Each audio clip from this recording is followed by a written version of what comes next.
దేవుడు నీ నుండి నా నుండి కోరుతున్న అర్పణ ఏంటంటే, ఒక బలి పశువుని అర్పించి దాని ప్రాణం తీసేస్తే దేవునికి దాని వల్ల సంతోషం లేదండి.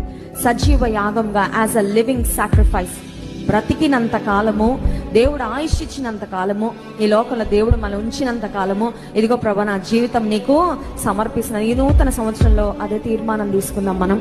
నా జీవితంలో I do not know how many years or left, ఎన్ని సంవత్సరాలు గడుస్తున్నాయో, ఎన్ని సంవత్సరాలు గడిచిపోయాయో తెలుసు, కానీ ఎన్ని సంవత్సరాలు మిగిలి ఉన్నాయో మనకి ఎవరికి తెలియదు. మళ్ళీ ఏదో కొత్త వైరస్ పుట్టుకొస్తుందండి కదండి, వార్తలు అప్పుడే వింటా ఉన్నాం మనం. అయితే ఏదేమైనప్పటికీ మన ఆశ్రయము, మన దుర్గము దేవుడే. ఆయన చేతుల్లో మనము సురక్షితంగా ఉన్నాము. ఆ times are in his hands. మన కాలగతులు ఆయన ఆధీనంలో, ఆయన స్వాధీనంలో ఉన్నాయి.